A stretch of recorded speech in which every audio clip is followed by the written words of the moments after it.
está com o senhor. Tá bem, obrigado, Marissa. Deixa eu compartilhar, então, a tela. Já está autorizado para compartilhar, tá? Tá, obrigado.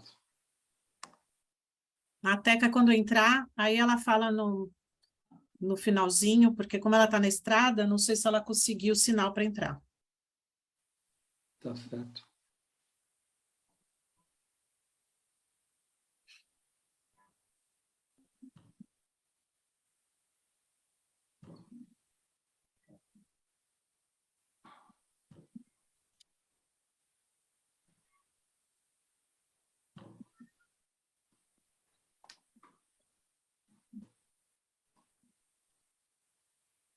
Pronto, estão vendo minha apresentação? Sim, está aparecendo. Sim. Então, tá bom. Então, eu, mais uma vez, agradecendo à Sociedade Rural Brasileira, em particular a Marissa e todos da SRB, e também os colegas participantes. Acho que na semana passada retrasada, né, tivemos um início excelente, com 2 excelentes apresentações e várias contribuições relevantes. Participa aqui comigo também o chefe-geral da nossa unidade, a Embrapa Instrumentação, o Dr. José Manuel Marconcini, a quem agradeço. Não sei se ele quer fazer alguma referência, e caso não, eu dou seguimento aqui. Muito rapidamente, Ladislau, a gente agradece aí o trabalho de toda a equipe, que vem há anos trabalhando na temática de carbono e física aplicada ao solo. E, Ladislau, fica à vontade para proferir a palestra, compartilhar com a gente os seus conhecimentos. Muito obrigado à SRB e a toda a equipe da SRB, e nós estamos à disposição, toda a Embrapa, para conversarmos. Um abraço a todos. Muito obrigado, Marconcini. Obrigado por todo o apoio que tem dado aqui ao nosso trabalho. Então, essa apresentação ficou intitulada Ciência e Mercado de Carbono. A agropecuária brasileira tem tudo para ser protagonista. Tanto otimista, mas eu acredito que a gente tem condições de demonstrar isso no decorrer da apresentação. E eu divido essa apresentação com os meus colegas, a Débora Milori, que infelizmente está, nesse momento, em uma outra reunião do sistema de fotônica, né? A gente é um dos laboratórios multiusuários e membro dos sistemas Cisfóton do Ministério da Ciência, Tecnologia e Inovação. Infelizmente, coincidiu uma reunião hoje, e aí também o Paulino não estará aqui conosco. Então, passo na sequência o conteúdo da apresentação.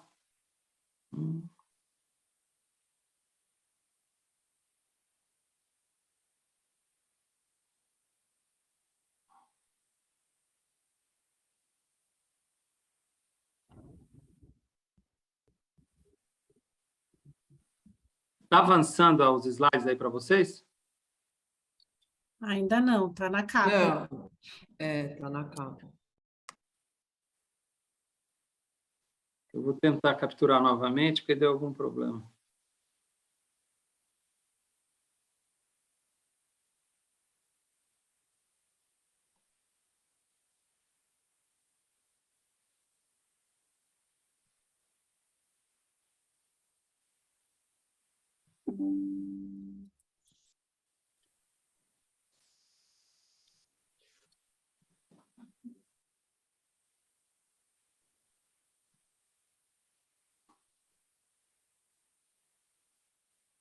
Já aparece a capa novamente.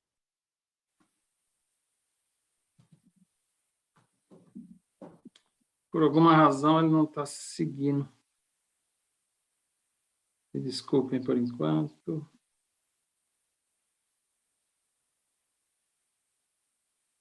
Agora aparece, aparentemente, ele foi, né? Foi. Então eu E espero agora que foi. agora vá.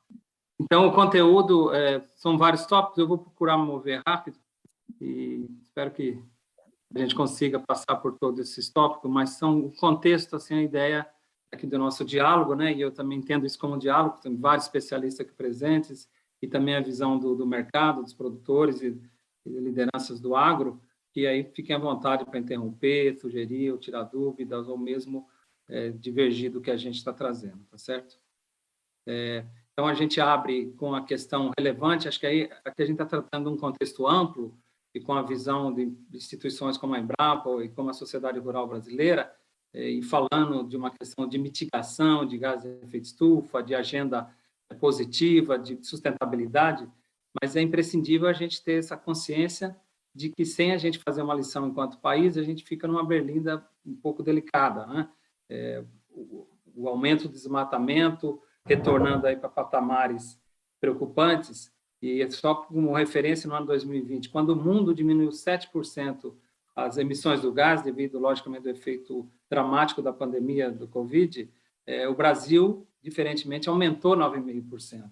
E como a gente vê as barras aqui, a gente vê a barra em amarelo, que é a relativa ao agro, que se manteve no mesmo patamar, mesmo mantendo e tendo aumento de produção e produtividade, enquanto o verde, ali, que na verdade está lidado com mudança do uso da terra e floresta, que é mais desmatamento, a gente conseguiu um aumento, passando aí dos 2 bilhões de toneladas de CO2 equivalente, algo assim extremamente preocupante. Então, enquanto país, a gente tem que pensar em como manejar esse tipo de coisa, né?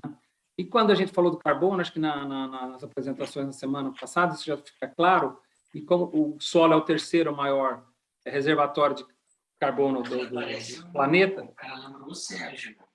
seguido do oceano, que é o mais difícil de manejar, e o geológico, que basicamente contribui para as emissões. Então, há uma constatação de que o solo poderia ser um importante aliado para receber um pouco mais de carbono e, assim, contribuir para a mitigação dos gases de efeito estufa. E, internacionalmente, algumas iniciativas foram à frente, incluindo o 4 por 1000, que foi apresentado pela primeira vez na COP21 na França, em 2015, e que, em algum sentido, foi feita uma meta, um patamar de 0,4% de aumento de matéria orgânica por ano, que isso quase que compensaria toda a emissão antropogênica de gás carbônico, né, de gás de efeito estufa da atmosfera. Lógico, é uma meta difícil de alcançar, mas é uma referência e uma indicação que sequestrar carbono no solo vai ser uma prioridade, uma tentativa de prioridade global.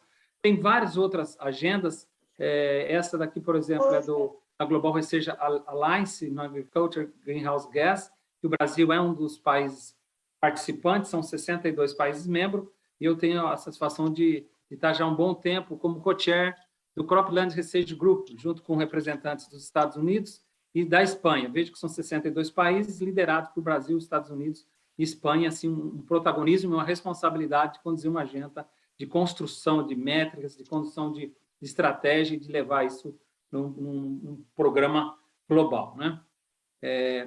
Também, recentemente, tive a honra de ser convidado aí pelo Journal Frontiers of Soil Science para trabalhar como editor-chefe, né, o guest editor, de um research topic, que eles chamam, né? E a gente acabou selecionando, e já acabou de ser aceito, o tema vai ficar em sequestro de carbono do solo em áreas tropicais e subtropicais, né? Uma mudança de paradigma, que é um pouco que a gente vai tratar nessa apresentação, e daqui a pouco esse vai estar disponível para as contribuições. A ideia é reforçar essa questão dos trópicos, dos subtrópicos, a possibilidade que a gente tem, de vez de ser um emissor líquido, a gente ser um país que tem uma sustentabilidade, mais que sustentabilidade, tem uma possibilidade de receber créditos de carbono, particularmente no solo. Esse tema tem crescido. Em final de junho, eu estive na Alemanha, numa iniciativa conjunta do Diálogo Agropolítico Brasil-Alemanha, e também com o apoio da Bayer, tratando dessa questão. Participei desse painel de Carbon Farming, e aí, aqui a gente, do nosso ponto de vista, da nossa agenda, na verdade, o item métricas nos é muito caro, né? A gente foi tratado na reunião anterior, a questão principalmente do monitoring, reporting e verification, né? Com desafios de redução de custos, simplificação de método e certificação desse método. E sem deixar de lado, tem um desafio global, da questão regulatória e também de suporte à estrutura para engajar o máximo possível de produtores rurais, né? Então, é disso que está se tratando no mundo. E quando a gente vai para a questão, né, só pondo todos nós na mesma página, né, o que a gente tem, quando você tem um excesso de emissão, essa indústria vai ter que, de alguma forma, compensar isso através dos compromissos assumidos, ou voluntários, ou dos países, e uma possibilidade é aumentar o solo com carbono diminuído, e ele ter esse aumento de conteúdo de carbono, por aumento da produção da biomassa, ou por inclusão de novas produção de biomassa, como de árvores, e isso, uma parte, pode permanecer no solo. e aí o crédito desse aumento, né, logicamente, devidamente auditável, ser possível de ser passado para os produtores rurais, né? E do ponto de vista internacional e de mercado, o que estão falando, né, do possível valor dessa tonelada de CO2 equivalente, que hoje, para solo, não é praticado nessa magnitude, mas está se fazendo uma referência a um slide do professor Pete Smith, do Reino Unido, num seminário sobre Recarbonization of Soil, promovido pela FAO, né, uma outra iniciativa ligada à recarbonização dos solos, né? E aí esse valor e essa estimativa, eu peguei aqui ao lado o Plano Agricultura de Baixa Emissão de Carbono, né, o ABC+, e a meta que o Brasil propôs até 2030, recordando que do período 2010 a 2020, quando a gente teve a primeira fase, a gente chegou em torno de 200 milhões de CO2 equivalente, a meta agora foi para mais de 1 bilhão, 1 gigaton, a gente está falando do mercado aí, com certeza bilionário, se chegar a esse potencial, na faixa de 22 a 110 bilhões de dólares. Não é pouca coisa, mas a gente sabe também que não é esse o que vai mover a agricultura somente tendo o carbon farming, né? A gente tem todo o sistema produtivo, que é outro contexto. E nessas práticas, eu selecionei lá dos itens elegíveis do Plano ABC+, plantio direto, com grãos, recuperação de pastagem, sistemas integrados, lavoura, pecuária, floresta, agricultura irrigada. Também acho que a recuperação os plantio florestal, que além de medir a parte da biomassa, medir no solo, eu acabei não colocando aqui, mas certamente devem ser práticas elegíveis nesse contexto. E aqui no exemplo do professor Pete Smith tem outra coisa, como a aplicação de biochar, outras possibilidades, tá certo? E quando a gente vai falar de matéria orgânica, quer dizer, eu acho que assim, tipo ganha-ganha, né? Você vai aumentar a matéria orgânica do solo como algo que o IPCC falou, que a FAO está falando. Não, aumentar a matéria orgânica no solo é positivo, e nos trópicos e nas nossas condições, muito mais positivo. Eu não vou ler tudo isso que está aqui, só vou chamar a atenção que, assim, do ponto de vista da detecção, da quantificação, a gente está tratando com um material que mais de 95%, ou 97%, 98%, não é carbono, né? A gente está tratando com participantes minerais, o carbono aí está na faixa de 3% abaixo. Então, esse é o desafio que a gente tem, né? Algo assim, meio com paralelo por agulha e palheiro, não é trivial, e esses 3% não estão localizados num ponto, né? Estão distribuídos dentro daquele solo. Então, tem uma série de desafios, mas o que é fato é que a gente tem uma série de oportunidades também, como a gente pode passar por aí e ver, principalmente relacionado ao cerrado, que eu vou falar mais um pouco, né? E também outro slide internacional dessa importância do carbono e da pertinência do produtor rural brasileiro, principalmente, por ênfase nessa questão do aumento do conteúdo do carbono, que é a matéria orgânica. Ele é um pilar, né? Assim, é uma coisa essencial dentro do contexto, junto com a atividade microbiana, estrutura do solo, para uma série de serviços ecossistema, para a produtividade, para a questão de retenção de água, e quando a gente fala em retenção de água, cada vez mais veranicos, alterações no clima, isso é crucial para você manter uma agricultura produtiva, competitiva e com sustentabilidade. Então, a gente está tratando de algo assim, bem pertinente ao produtor rural. Vamos supor, se o mercado não ficar nessa magnitude, eu investir em ter mais matéria orgânica no meu solo, perder meu tempo, perder meu dinheiro, perder meu investimento? Eu acredito que não, acho que os dados e a literatura nacional e internacional demonstra isso com muita clareza. Então, a gente está tratando de uma agenda, eu entendo assim, muito apropriada. A questão da variabilidade espacial do carbono solo, eu já toquei, mas só um mapa aqui feito pelos colegas da Embrapa Agrobiologia, demonstrando essa variabilidade espacial, e é isso que a gente tem que tratar. E indo também para um pouco, como que esse material está no solo, né? Ele vai ficar quanto tempo? Você tem a parte da liteira ali, que é um material mais não protegido, uma parte significativa vai voltar para CO2, mas uma parte vai se tornar material orgânico do solo. Você tem uma parte que é fisicamente protegida ou na associação organo-mineral ou através da formação de macro e microagregados, e a forma bioquimicamente mais estável, né, que a gente costuma chamar de humus. Então, esses são mecanismos de acúmulo e de estabilização da matéria orgânica no solo, e que é um tema assim, de interesse global, de desafio científico muito importante ainda, né? Aqui a questão de tempo de vida, dados que tinham, por exemplo, do USDA, há muito tempo, de semanas a meses, décadas. Infelizmente, assim, muitos conceitos do passado estão tendo que ser revistos em função de de estudos e de descobertas distintas do que se imaginava que a gente tinha, que já tinha superado esse conhecimento, né? E do ponto de vista de acúmulo, né, eu não vou ficar detalhando muito, mas a entrada vem com tanto a parte vegetal, quanto a parte de dejeto, animais, etc., ou do sistema radicular das plantas, e isso você tem, né, os componentes constituintes do material vegetal, por exemplo, lignina, celulose, proteína, lipídio, que depois vai ser transformado e vai se constituir uma matéria orgânica do solo. A visão tradicional levava ao que a gente está mostrando aqui embaixo, uma macromolécula, né, uma estrutura quimicamente estável, quimicamente grande, com átomos de carbono, oxigênio, nitrogênio, hidrogênio. Isso tem sido questionado na literatura internacional, essa é a estrutura que vinha do passado, com alguns novos modelos, com publicações em revistas mais importantes do mundo da ciência, como na Nature, né, sobre esse modelo de decomposição contínua, publicado por Lehmann e Kleber, e que a gente tem, enquanto pesquisa, continuar se debruçando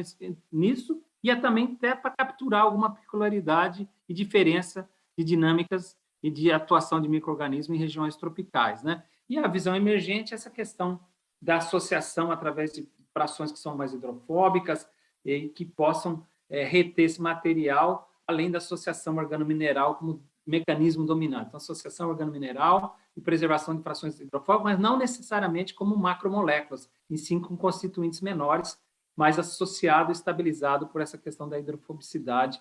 Isso vai ser objeto de um livro que a gente está publicando esse ano em cooperação com vários colegas aqui do Brasil. E aquele ponto do cerrado que eu havia mencionado, não sei se foi apresentado também na outra reunião, normalmente quando você faz uma conversão de uma área nativa, aqui nessa referência de um nível 100, você perde necessariamente carbono. O que tem sido mostrado que com manejos conservacionistas você pode recuperar e voltar a ter o conteúdo de matéria orgânica do nível original, do material de mata nativa de referência, ou até superar esse material. E aqui está uma observação dos principais cientistas do mundo no tema de carbono, o professor Ratan Lal, da Ohio State University, não só ele está falando isso, mas isso é conhecimento, que o cerrado é um desses locais que você pode superar a vegetação, o conteúdo de carbono no solo da vegetação nativa. Por quê? Porque nos nossos solos, boa parte do nosso cerrado é solo com pH ácido, com baixa fertilidade e toxidez de alumínio, fatores que restringem muito a produção da biomassa, né? Então, se a gente tem a vegetação mais limitada, a vegetação nativa não é uma floresta exuberante normalmente. Então, isso a gente pode atingir. E, na prática, existem resultados demonstrando isso. Aí que eu estou dizendo dessa questão do paradigma e do que o Brasil fez. E por que mudança de paradigma? Porque isso não vai levar 100 anos para ocorrer, como está na escala aqui teórica. Tá certo? Está ocorrendo em tempos muito, muito menores, graças às práticas conservacionistas que a pesquisa e os produtores rurais brasileiros adotaram e desenvolveram, né? Essa é outra que também facilita a interpretação, né? As mudanças que a gente teve. Hoje, falar assim em colheita de cana com queimada, aqui em São Paulo, particularmente, não existe mais, e aí sobra uma quantidade de paleomaterial, uma parte ainda vai se produzir energia na caldeira da usina, mas a outra parte permanece no solo, algo extremamente benéfico. A conversão para o plantio direto, as pastagens bem manejadas, tudo que o Brasil mudou, e mudou bastante, né? E aí, esse exemplo, né, foto bem batida aí da questão do plantio direto, 2 safras ou mais, área expressiva, né, 35 milhões de hectares, às vezes muito maior que vários países da Europa. E aqui um exemplo já de muito tempo que a gente teve a oportunidade de trabalhar junto com o colega, hoje, importante liderança no tema de carbono, o Cimélio Bayer, que teve uma passagem aqui conosco como co-orientado e depois um pós-doutorado, e que numa área agrícola da SLC, lá no município de Costa Rica, Mato Grosso do Sul, depois de justos 5 anos da conversão do cerrado, mesmo o plantio convencional já aumentou um pouco o carbono. Por quê? Porque aí foi fertilizado, talvez uma região mais plana, e o plantio direto, a gente faz o cálculo aí mostrando que a gente pôde, em 5 anos, retirar da atmosfera 11 toneladas de CO2 equivalente por hectare, algo extremamente relevante. E, lógico, as pesquisas avançaram muito, muitos trabalhos, eu dei esse exemplo, que, assim, do ponto de vista de apresentação, bem fácil de ver, e a gente depois fala mais de outras possibilidades. E aqui no trabalho, a gente está falando da área de experimentos, vamos falar, né, de experimentos de longa duração de pastagem, de forma breve, algum sistema integrado, são áreas da propriedade lá da Embrapa Pecuária Sudeste, com experimentos de longa duração, com custos importantes, são todos experimentos aí na faixa de 25, 30 anos, muito relevante, com uma série de possibilidades, inclusive aferir carbono no solo, né? Também sistemas integrados avançando em todo o país, hoje chegando, segundo informações da rede LPF, quase 20 milhões de hectares, né? Todos conhecemos. E do ponto de vista de mapeamento de carbono no solo, né? Os métodos, acho que o André apresentou detalhado na reunião anterior, a gente está só repassando, né, bem rapidamente.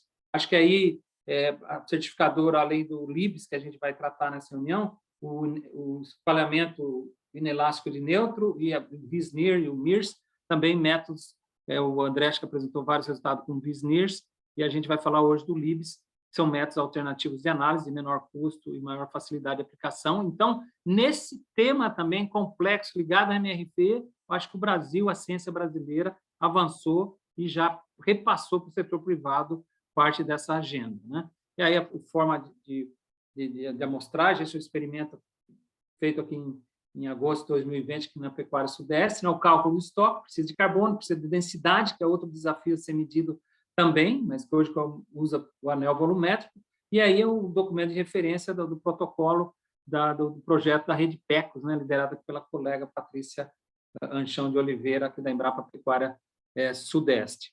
E aqui um resultado, eu não vou detalhar muito, vou chamar a atenção a 2 pontos. Primeiro, muito símbolo, tá? Me desculpem, aqui é da de 2011 e 2020. E a gente pode ver que o sistema de média lotação, SML, ele mostra um aumento de carbono em relação a áreas de referência degradada, né? Uma pastagem, né, mal conduzida, ou que é típico de muitos sistemas intensivos, extensivo, aliás, e a área de floresta, né? Mesmo assim superando, confirmando aquela coisa que a gente explicou lá.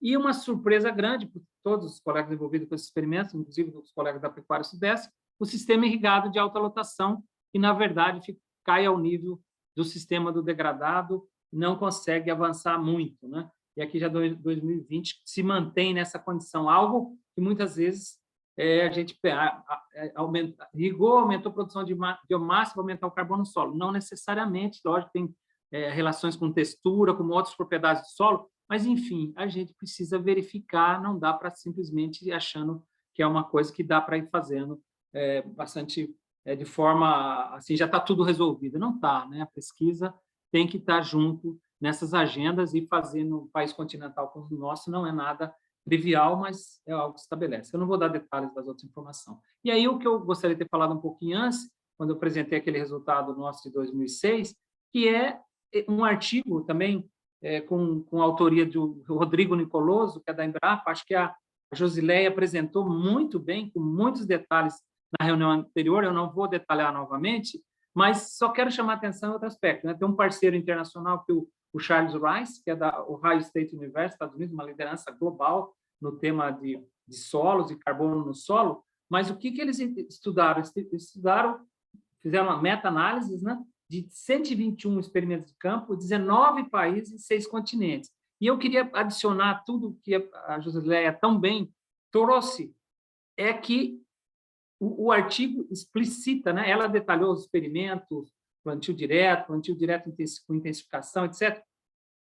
O artigo conclui que dos resultados analisados, as regiões tropicais com 2 safras ou mais são as que mostraram maior possibilidade de sequestro de carbono. E uma possível diferencial é essa adição de biomassa o ano inteiro, né, acima de 10 toneladas por hectare ano, que possibilita esse aumento de carbono. Então, aqui às vezes a gente tem tantos desafios simultâneos, os produtores, mais ainda, né, numa indústria a céu aberto, uma série de coisas, mercado, emprego, sustentabilidade, agendas 1000, a pesquisa também, e às vezes sofrendo um bocado para ter apoio, para ter financiamento, e às vezes a gente não consegue capturar a grandeza do que a gente está fazendo, ou que a gente fez. E essa é uma mudança de paradigma não desprezível. O Brasil, com o manejo convencional, basicamente era um emissor. Você tinha um problema de erosão severo e mais a questão da emissão de gás de efeito estufa, que agora a gente está revertendo essa situação. Então, por isso que a gente está chamando mudança de paradigma. E a gente precisa se apropriar disso. Essa é a razão que a gente se dispôs a ajudar a escrever, editoriar lá o capítulo inteiro de uma edição do Frontiers of Science no tema, né, dessa mudança de paradigma. Do ponto de vista das técnicas, já acho que é uma expectativa, né, dentro da nossa atuação aqui na Embrapa Instrumentação, com métodos de avaliação, eu vou muito rapidamente apresentar os princípios do LIBS, né, o Laser Induced Breakdown Spectroscopy, que em português é espectroscopia de emissão óptica com plasma induzido por laser, que permite análise multielementar. Ali tem, né, um laser de alta potência, gera um plasma, a emissão desse plasma possibilita a análise dos multielementos e, como muitos sabem, ele tem sido usado, o LIBS, né, tem sido usado no rover que está em Marte nesse momento pela NASA. É uma tecnologia em franca ascensão também de uso internacional. Aqui começou na bancada, né, com a liderança da minha colega, a doutora Débora Milori, atuação importante também do Paulino Vilas Boas.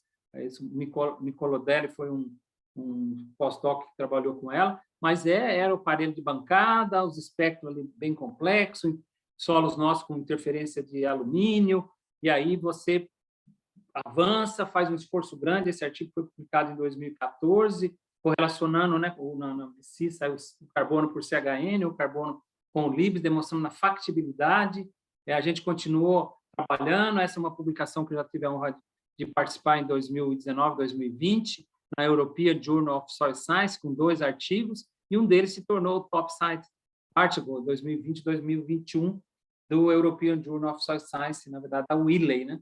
E que, lógico, tem um mérito da redação, mas tem um mérito também do interesse crescente na temática e na ferramenta, né, do LIBS. Tá? Então, assim, a ciência avançando e se sustentando e dando credibilidade internacional para o que está sendo feito, né? E, na sequência, né, a partir de 2015, é uma cooperação e inovação aberta, o desenvolvimento de um espectrômetro, de um equipamento com carrossel, chegando hoje a mais de 1.200 amostras dia por equipamento em um único turno, né? E aí com redução de custo e possibilidade de ajudar nesse mercado de carbono, também tentando avançar para outros tipos de macro e micronutrientes nessa análise por LIBS, mas o resultado a gente está apresentando aqui. O AgLIBS, que foi transferido, foi a questão do conteúdo de carbono, textura do solo e pH do solo simultaneamente nessas análises aí pelo equipamento. E aqui é um resultado que é dentro de uma cooperação com a Bayer, com a empresa Bayer, né? São análises em propriedades rurais privadas. Acho que o André fez referência, os colegas do IBRA também que estiveram presentes na reunião, comentaram dessa agenda.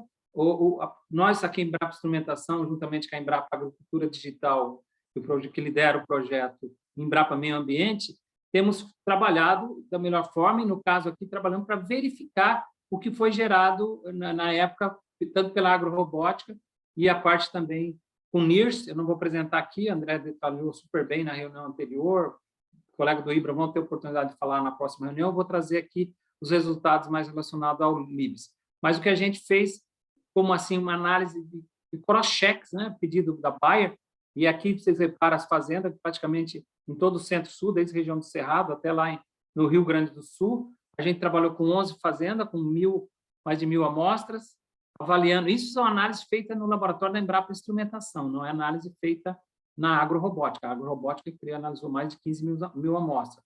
Ali um conteúdo de carbono na faixa de 0,2 a 9. A gente, quando viu esse valor de 9, ficou bastante preocupado aqui no nosso grupo, depois interagindo também com os colegas da Embrapa Meio Ambiente, Cristiano Andrade, depois com o próprio professor Serri da Exalc, conseguimos identificar que esses valores mais elevados eram de camadas superficiais de área de plantio direto e que veio junto nesse processo de fazer o escalonamento do análise laboratorial de pesquisa, por menos amostra, experimentos né, mais controlados, por uma coisa massiva, que infelizmente você tinha um pouco de falha em algumas amostras que elevava sobremaneira o conteúdo de matéria orgânica do solo, o conteúdo de carbono do solo. E aí a gente identificou isso por microscopia de fluorescência e acabou sugerindo um ajuste no protocolo junto às empresas parceiras. Então, já é um resultado obtido pela pesquisa em cooperação com a Bayer, em cooperação com os laboratórios que estão trabalhando nesse projeto em larga escala.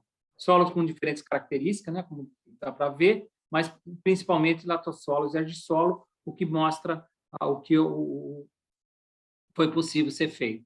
Aqui os estoques de carbono da fazenda, não vou detalhar muito, não posso externar assim, os nomes delas, mas aí com um código, né, o verde, e também usando uma área nativa, um manejo conservacionista conduzido de uma forma, mas não muito diferente ainda, ou não com histórico muito distinto do segundo, o manejo conservacionista 2, mas mostrando aqui no início, principalmente, várias situações em que, em amarelo e azul, você tem mais carbono que a área da vegetação nativa, que coincide exatamente com aquele solo cerrado. Mas isso já no nível de propriedades rurais privadas, né? Não são mais experimentos controlados de áreas experimentais de longa duração de instituições de pesquisa. Então, dando essa sinalização. É lógico que outras situações com um pouco de perda de carbono, como que é usual, depende da textura, depende de quanto tempo foi usado em manejo convencional, mas, assim, de modo geral, uma situação bastante interessante, né, com esse conjunto de dados que a gente trabalhou e que nos permitiu, né,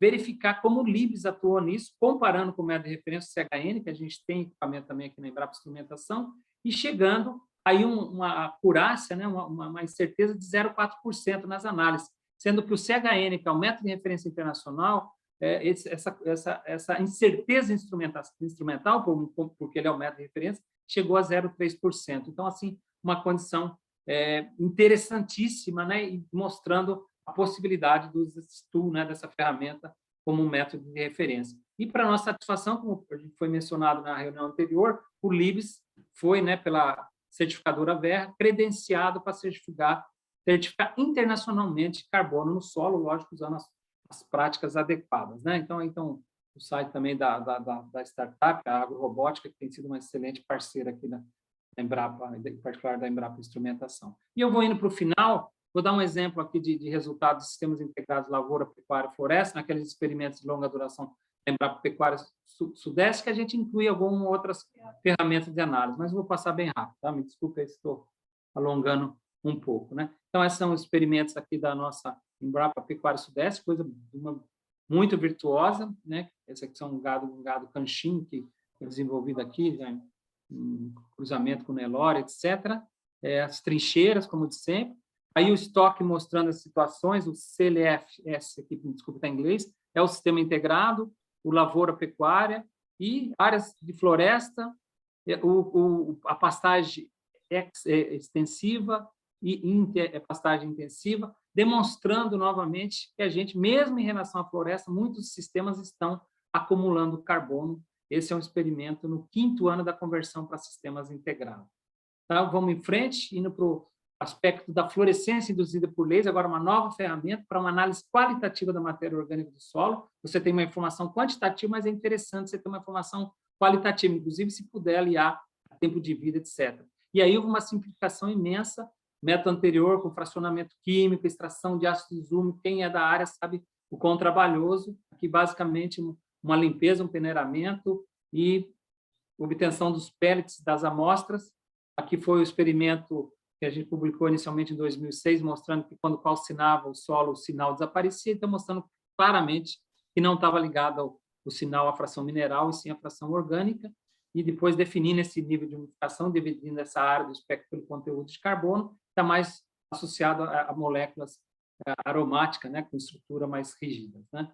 E aí o experimento-chave, mostrando que em áreas de plantio direto o NT ali forma um gradiente, o convencional, em azul, o convencional TIL CT fica igual até 20 centímetros, que é onde há o revolvimento, e a mata nativa também, de novo, esse gradiente bem definido, mostrando que mais em profundidade você tem material quimicamente mais estável, certo? Então, dos experimentos, falei, 2011, 2016, são várias, eu não vou detalhar, mas é um experimento de uma área de 30 hectares, fantástico, ali conduzido pelos colegas da Embrapa Pecuária Sudeste, e aí um resultado que a gente está mostrando inicialmente, como ficou o grau de umificação desse material. Em vermelho, a área nativa, e em preto, os sistemas integrados, demonstrando, enfim, um resultado bem surpreendente, positivamente surpreendente, mostrando que você está aumentando nas áreas do sistema integrado a umificação, e a umificação está associada com maior capacidade de troca catiônica, com propriedades de retenção de fertilizantes, de estruturação do solo, etc. Então, mesmo em relação à área nativa. E também mostrando que o conteúdo de carbono aumentou. Eu até tinha apresentado antes o dado do estoque, mas aqui para as amostras, em vermelho, de novo, a área nativa, em preto, os sistemas integrados. Então, você está tendo uma coisa fantástica nessa situação de ter mais carbono e material orgânico por essa análise de lifts mais estável.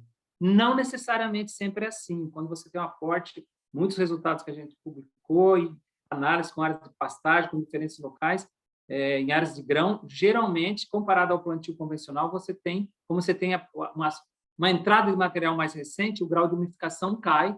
É interessante monitorar e saber disso. Se muda a prática de manejo, provavelmente esse material está menos estável e pode ser decomposto novamente. Mas, enfim, ferramentas das pesquisas, não necessariamente só quantificação do carbono, tentando ajudar. E isso foi um artigo aqui, autorado por uma pós-doc que estava comigo até recentemente, Amanda Tadini, e no Soil Tillage Research, que aqui está o artigo original, né, publicado agora em 2021, demonstrando esse resultado. E, finalmente, o último exemplo é dessa coisa de uso de ferramentas um pouco mais detalhada ainda. A gente tem condições, tem ferramental aqui da ressonância magnética nuclear, né, o NMR, que está aqui em inglês, Nuclear Magnetic Resonance, acoplado à questão cromatográfica. Esse foi um experimento realizado nos Estados Unidos, uma parceria na Virgínia, lá nos Estados Unidos, e que a Amanda pôde conduzir, demonstrando desde os elementos, né, originais da composição das folhas, dos resíduos,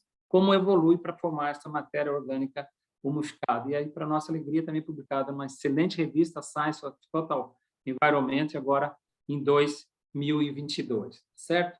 Então, do ponto de vista dos resultados que eu tinha, estou fechando, eu acho que vale a pena registrar que a Indico Ag, né, empresa americana sediada em Boston, nos Estados Unidos, informou agora em junho de 2022 o primeiro pagamento de crédito de carbono em solos para um consórcio de 2.000 produtores nos Estados Unidos. Não tem detalhes de como foi o método de quantificação, mas ele foi certificado pela empresa Verra, conforme consta na informação da Indico Ag, né? Até eu, o colega Barione, tivemos convite para participar agora nesses dias lá no evento anual deles em Boston. Não foi possível conciliar a agenda, mas eles tratariam basicamente desses assuntos lá dos Estados Unidos, mas chamando nós para tentativamente compartilhar o que estamos vendo aqui no Brasil, algo de imenso interesse, mas, enfim, já tem gente pagando. Aqui no Brasil, esse projeto com a Bayer continua, acabamos de aprovar, chamando de uma segunda onda até 2025, claramente nessa visão, né, principalmente em área de produção de grãos de soja e milho, a decisão é a escolha da Bayer, mas de tentar conectar o produtor a esse mercado de crédito de carbono. Esse projeto se refere a carbono mais, pró-carbono, que eu já fiz referência anteriormente. A gente está entrando agora numa segunda fase com novos desafios, mas sempre com análise nas fazendas, nas propriedades rurais. Então, as minhas considerações finais, agradecendo a atenção e pedindo desculpa de tão longo, talvez, eu acho que a gente está vendo uma condição de um mercado global de carbono, e inclui solo. É um mercado, sim, bilionário, a gente mostrou alguns números, e o Brasil tem toda a condição de ser um protagonista global para Nature-Based Solutions, que é o termo que se usa, né, as soluções baseadas na natureza. Temos desafios das métricas, já temos avanço importante, temos condição de ser certificado, com certificação internacional, mas tem uma série de possibilidades, acho que isso vai ser trazido aqui na nossa região, da parte de modelagem, da parte de ACV, das estimativas com dados remotos, que deve avançar. Logicamente, essa estrutura de governança do mercado de carbono, a gente falou um pouco disso, acho que a Maressa trouxe isso, alertando, olha a questão, a gente tem condição de desenvolver nossas métricas, a gente desenvolver nossas estratégias, considerando também as peculiaridades dos trópicos. Os trópicos têm peculiaridades que merecem uma atenção diferenciada? Com certeza tem, principalmente num país continental, com diferentes biomas, com uma série de coisas. E aí eu entendo cooperação governo, pesquisa, setor produtivo, como essa iniciativa que a SRB está propiciando, ela é importantíssima para a gente juntos darmos passos consistentes e com, né, credibilidade internacional para a gente avançar.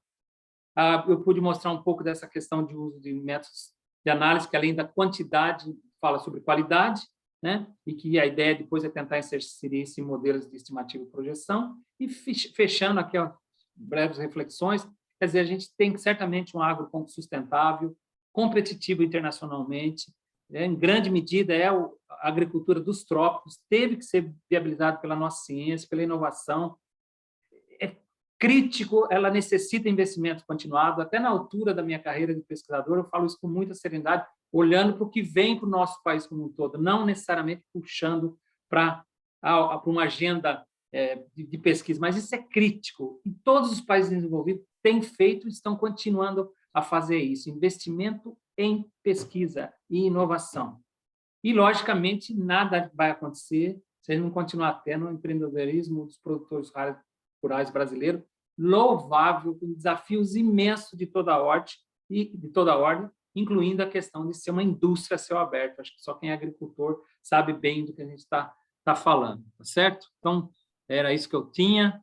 Aqui uma foto breve, né? Tudo se faz, tem equipamento, tem estrutura, mas sem gente a gente não faz. É uma foto recente, um momento que estivemos junto do grupo de ótica fotônica aqui da Embrapa Instrumentação. Só uma pequena palavra aqui, um agradecimento à estrutura que acabamos de ser aprovado pelo MCTI, do Laboratório Nacional de Agrofotônica. Débora Milor é a coordenadora, eu sou o vice-coordenador, chamado LANAF, que pretende atuar em toda a cadeia produtiva, não somente em solo, em planta, mas também em agroindústria, uma série de possibilidades vindas da fotônica. E é um time com 68 membros, recebe demandas toda a Embrapa, é um laboratório multiusuário, né, como eu disse, e também, para nossa grande honra, a gente tem um comitê estratégico, né, do LANAF, que foi definido, foi designado em portaria pela diretoria da Embrapa, e que tem, além do nosso colega, e nos honra, né, um pesquisador e o ex-presidente da Embrapa, Silvio Crestana, que preside o comitê, o Alexandre Bernett, que é pesquisador e chefe-geral da Embrapa Pecuária Sudeste, e a Tereza Vendramini, a presidente da Sociedade Rural Brasileira, como um dos membros desse comitê estratégico.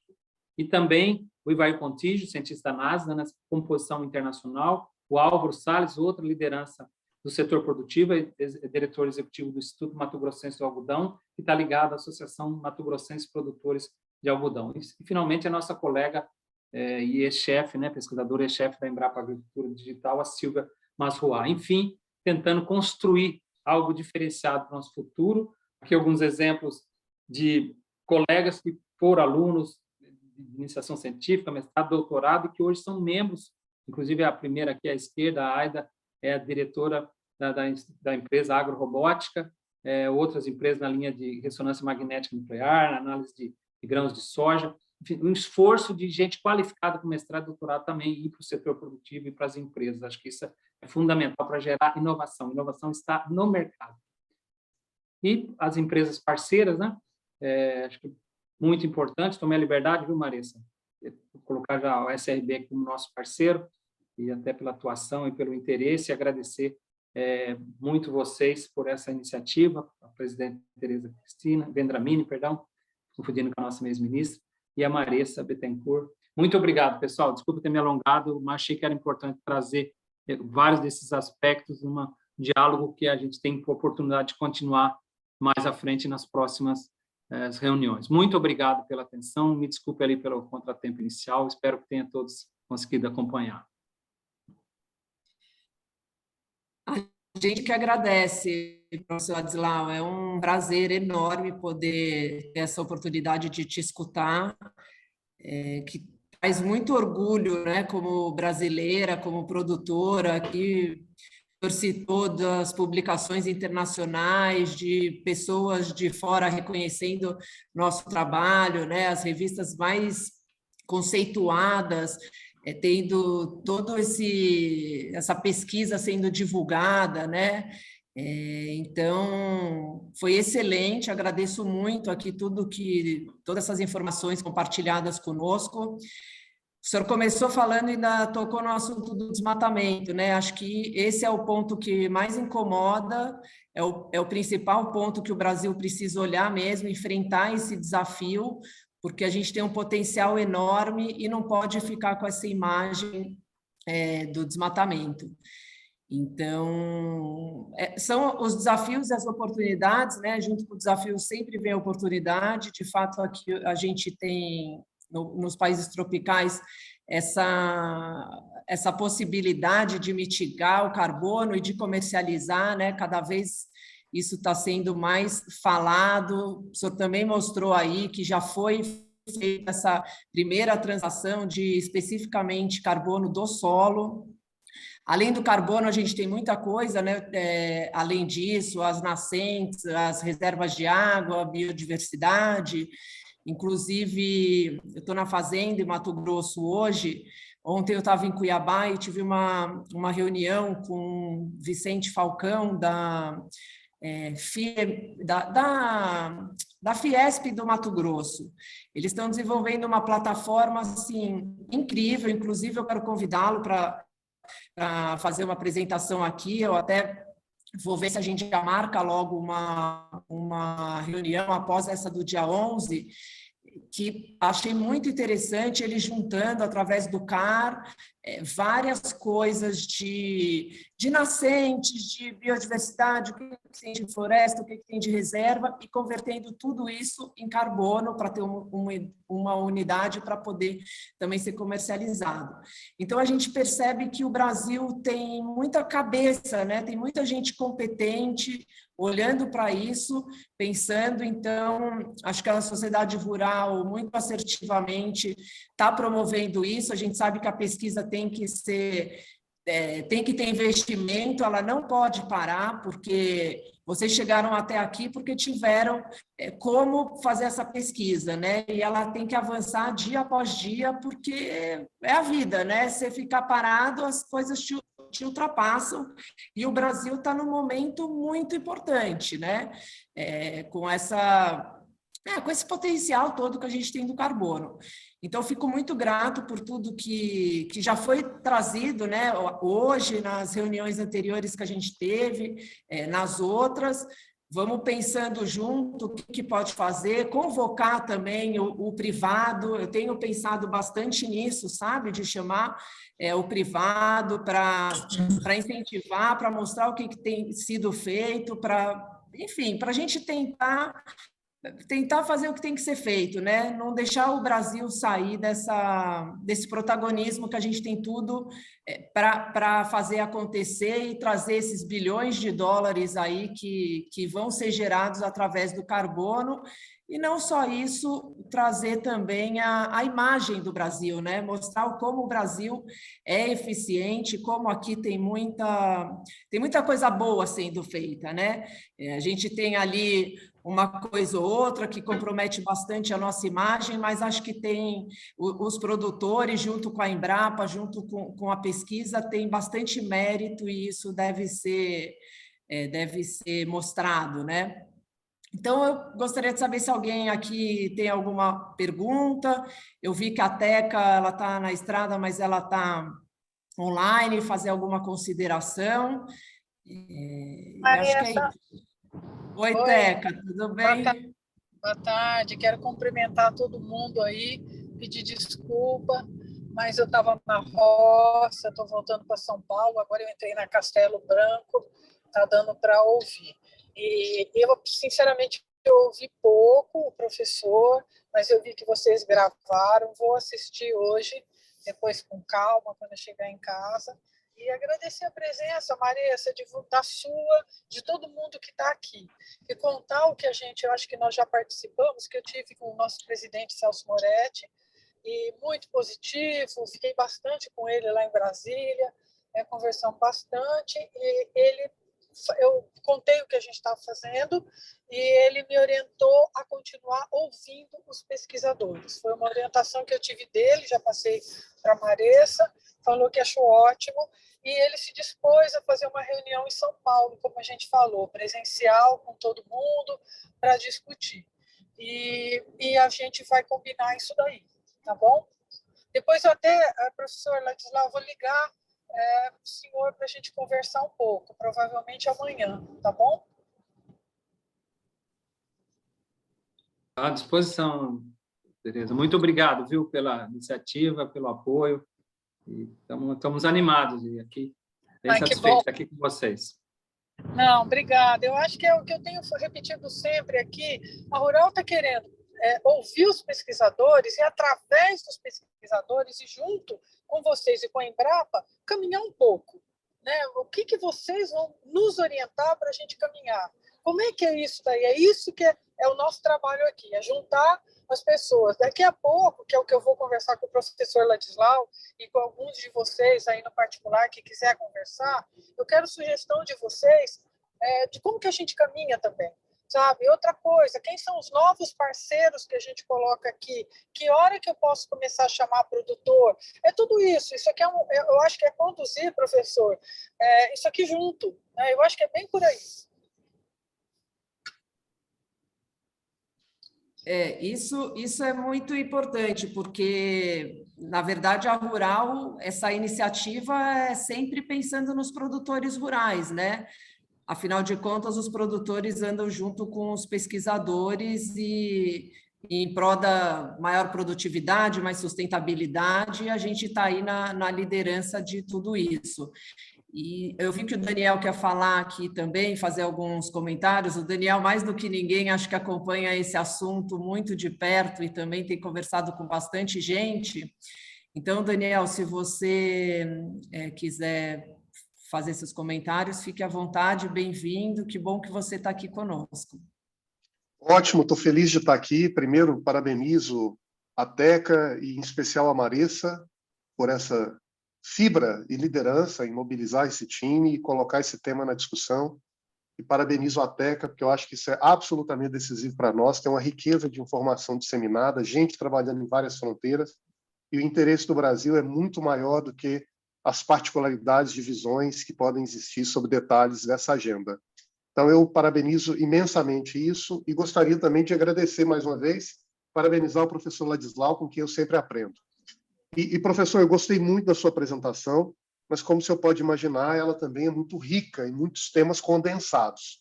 Então, eu vou tomar a liberdade de fazer perguntas sobre algumas questões que me chamaram muito a atenção, mas que eu gostaria de ouvi-lo outra vez, até para martelar a informação, dada a sua relevância, e, eventualmente, esclarecer o que eu não tenha compreendido bem.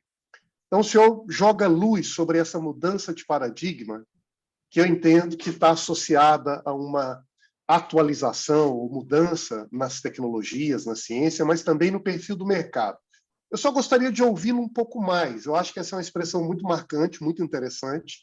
Queria ouvi-lo, o seu conceito, o que é essa mudança de paradigma, só para o senhor reforçar esse ponto, por gentileza. Essa é a primeira pergunta. A segunda, no final da apresentação, o senhor faz referência a estudo que revela que o acúmulo de carbono no solo em áreas plantadas seria, se eu compreendi bem, até superior e mais estável do que numa floresta nativa. Eu queria saber se é isso mesmo e gostaria de ouvir um pouco mais sobre essa conclusão. Em relação ao LIBS, eu tenho uma curiosidade que vem de eu ouvi-lo comentar e apresentar suas ideias em alguns diferentes locais. E uma dúvida que eu tenho é, primeiro, eu entendo que essa é uma ferramenta que dá uma imensa contribuição, porque barateia e facilita nosso processo de medição do que existe carbono no solo. A dúvida que eu fico, a primeira delas, é se essa ferramenta ela seria valiosa para nos auxiliar a medir o fluxo, como é que esse carbono evolui ao longo do tempo, ou se ela, de alguma maneira, poderia também nos ajudar a medir o estoque, a partir do qual a gente possa calcular, de fato, o que tem de acúmulo ou de redução para poder entrar no mercado. Então, essa é a terceira pergunta. E a última, o senhor menciona, no final da apresentação, que essa ferramenta teria o potencial de nos permitir realizar até 1.200 amostras por dia. E a gente sabe que existe essa preocupação de dar escala para esse mercado, a evolução tecnológica é chave para isso, amostras de laboratórios são muito caras, em geral. Como o senhor avalia 1.200? O que significa isso? Isso é muito ou isso ainda talvez seja pouco, mas já é um grande passo? Queria só ouvir um pouco a sua apreciação em termos de escala, como essa ferramenta, ela se expandindo no Brasil, poderia, de fato, contribuir para baratear e dar escala a esse processo de mensuração no solo. E obrigado mais uma vez, um prazer ouvir. Eu que agradeço, professor Daniel. Fantástico sua dedicação, seu compromisso com o tema e com o Observatório de Bioeconomia da Getúlio Vargas, assim, um diferencial importante para o país, na linha do que acho que tanto a Marissa e a presidente Teca trouxeram, né? Dessa construção, dessa valorização do que é nosso e da chance que a gente pode ter de construir algo diferenciado e consistente no presente e no futuro. Então, agradeço bastante, viu, Daniel? Quanto às suas perguntas, quer dizer, a mudança de paradigma, eu estou trazendo isso assim, porque isso está passando assim meio que estamos como que assimilando o que é o status quo, né? E, de fato, evoluiu muito, principalmente a adoção de plantio direto, os próprios sistemas integrados lavoura-pecuária floresta chegando a 20 milhões de hectares, você tem uma série de florestas plantadas, agora entrando na irrigação, entrando vários componentes que, do ponto de vista recuperação de pastagens degradadas, que é um tema assim, de imenso impacto.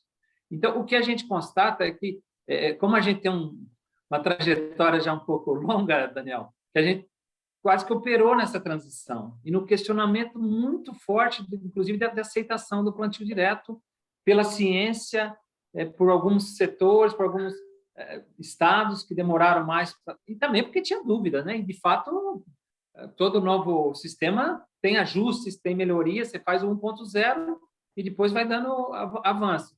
Então, o que foi feito levou a uma situação que, reconhecidamente, era uma situação em que você geralmente perdia carbono. Era aquele gráfico que você parte do patamar 100, cai quando tem a conversão do solo para área agrícola, e ele nunca mais vai voltar para uma situação de equilíbrio, ou continua perdendo, porque você expunha muito solo, porque você tem efeito temperatura, umidade, atividade microbiana, o solo extremamente exposto, ou perdia por emissão líquida, ou pela erosão, estiviamento, ia para o mar, ia para os rios, né? Você perdia esse carbono. O fato é que você media numa data, media lá na frente, você perdia. Então, era um contexto assim de dizer, olha, com essas condições, alta temperatura, alta umidade, alta atividade microbiana, não tem como segurar o carbono. O que os dados estão mostrando, esse resultado, inclusive aquele dado de meta-análise que eu uso como referência, mas tem uma série de estudos de instituições extremamente consistentes, inclusive algumas usando áreas de referência e instituição de pesquisa de experimento de longa duração e áreas privadas, demonstrando a validade do que estava sendo observado nos experimentos de longa duração, que é um pouco que a gente fez lá também, aquele exemplo didático que eu pus já com período longo, mas que isso evoluiu lá na SLC. Então, é esse o ponto que eu me refiro à mudança de paradigma. A gente sai de uma condição que parece que estava taxado a ser emissor, porque as condições ambientais nos levavam a isso, e a gente reverteu. Inclusive, Daniel, esse é o mote daquela edição especial que a gente vai trabalhar no Frontiers of Soil Science, que foi aceito pelos parceiros e pelos editores, né, da revista internacional, né, que são geralmente clima temperado, país desenvolvido. Então, esse é o primeiro ponto. O outro aspecto que você menciona, e que é uma coisa da estabilidade do carbono. O resultado que a gente tem nessa área, inclusive com as publicações indexadas geradas, é isso mesmo que está mostrando. A área de sistema integrado, conduzida com aquelas características, nesse experimento de longa duração aqui da Embrapa Pecuária Sudeste, aquilo foi feito no 5º ano, vamos fazer agora do 10º ano, né? Os colegas da Embrapa Pecuária Sudeste que lideram aquilo, vai fazer uma nova medida. Esse é o resultado que a gente tem, tá certo? Normalmente não é assim. Se você aporta muito material recente, geralmente você tem um decréscimo, porque entra o humus, não é 0 a 1, é humus ou não humus. Você tem um gradiente de estágio de transformação. O que está adicionalmente analisado lá pelos colegas é maior presença de minhoca, de outros micro-organismos, do sombreamento, que aí abaixa essa temperatura, e quando a gente está falando área de cerrado, área dos trópicos, pode ser muito relevante para essa dinâmica do carbono. Então, a gente vai ter que avançar mais nesse estudo para entender exatamente o que aconteceu. Mas a constatação inequívoca por várias ferramentas, eu não detalhei aquelas questões de ressonância magnética, para não cansar mais do que cansei, mas elas são todas consistentes. Então, é isso mesmo que a gente tem naquele caso em particular. Tá? Questão do LIBS. O LIBS é uma ferramenta... Renata, Andréia, acho que entrou alguém do microfone aí. Acho que é a Renata Helena. Andréia, Renata. Acho que fechou. Tudo bem, acho que fechou. Não, a questão do LIBS, ele é um aparelho... Para medir estoque, Daniel, a gente precisa do dado da quantidade, da densidade e, na hora, da espessura que você está usando. Essa vai resolver a questão da quantidade por um método muito mais expedito. Hoje, para você ter uma ideia, o CHN, que é o método de referência, ele está na faixa... Na reunião passada, o Tiago, do IBRA, fez essa formação. André, me corrija, por favor, se eu estiver enganado. Ele falou de custo da análise CHN entre R$80 e R$120. E citou a análise, no caso, ele citou o exemplo eles trabalham contra a Tecnomírios, algo na faixa entre R$5 e R$10, supondo que vai estabilizar. Essa é uma referência. O do Libs eu não sei exatamente, mas com certeza é algo na faixa de um custo de 20%, talvez, do valor do CHN. O CHN faz, no máximo, uma centena de análises no dia. Então, você ganhou em escala muito, e você está falando de um aparelho trabalhando um turno. Então, mas esse é um obstáculo, sim. Eu acho que aumentar a capacidade analítica e laboratorial de equipamentos de baixo custo, ou mesmo de CHN, para agilizar a quantidade de interesse é crescente. Então, é um desafio, mas eu acho que, felizmente, a gente tem já algumas alternativas na prática que podem ser escaladas, né, multiplicadas, esses exemplos. Então, essa é a questão do estoque. Do estoque e da amostragem que você me fez referência. Muito obrigado pelas questões, Daniel. Não sei se respondi tudo, ficou satisfeito? Senão a gente fala mais. Claríssimo, muito interessante. O Daniel, vou deixar para os demais. O Daniel sempre agrega, né? Você sempre é muito bom ter você, Daniel, porque seu conhecimento é vasto, né? Nessa agenda, eu percebo que você está muito realmente interessado e falando com muita gente, então a sua colaboração é sempre muito bem-vinda. E só para fazer um parênteses aqui, essa questão das 1.200 amostras, eu até gostaria também de ter comentado, é nítido o avanço, né? Como até na reunião passada também já dá para, se não me engano, acho que são 4.000 amostras que também já se faz lá por dia. Então, eu percebo que os laboratórios, essas metodologias, elas estão sim avançando, estão conseguindo escalonar, né, um pouco. Mas falando como produtora, eu percebo o desafio enorme que é você ter que andar em grandes áreas para coletar essas amostras, para enviar até ela chegar no laboratório. Então, acho que isso a gente vai evoluir, né, de alguma maneira, a gente vai ter uma maturidade maior de tudo isso e ver como que pode ser feito. Então, Daniel, quero passar a palavra de novo para você fazer essas considerações aqui das explicações do professor Ladislau, e se mais alguém querer fazer alguma consideração, fique à vontade, que é muito bem-vindo todos aqui. De minha parte, Marissa, ficou muito claro, achei interessantíssimo, até poderia ficar aqui fazendo inúmeras outras considerações para o professor, mas eu acho que a apresentação dele foi tão rica que talvez a melhor tarefa é consultar as fontes que ele listou, refletir a respeito, e depois a gente volta para a continuidade do diálogo. Por hora, eu queria só agradecer e parabenizar uma vez mais. Que ótimo. Obrigada, Daniel. Acho que não tem mais ninguém aqui solicitando a palavra, então vamos para o final, né? Encerrar essa reunião de hoje. Agradecer mais uma vez o professor Ladislau, falar que, por minha parte, o senhor pode se estender sempre, que é sempre conhecimento, é muito bem-vindo de escutar. E a semana que vem estaremos juntos de novo, trazendo mais informações, mais debates para a gente ver o que a gente pode fazer para colaborar e ajudar nessa agenda. Então, acho que é isso. Boa tarde a todos e qualquer coisa, a gente está à disposição aqui para ajudar no que tiver ao nosso alcance. Muito obrigado, Obrigada, Marissa. gente. Muito obrigado, Daniel. Obrigado a todos, viu, pela atenção. Obrigado, professor. Obrigado, Marissa. Obrigado, Marissa. Obrigado a todos. Estamos à disposição.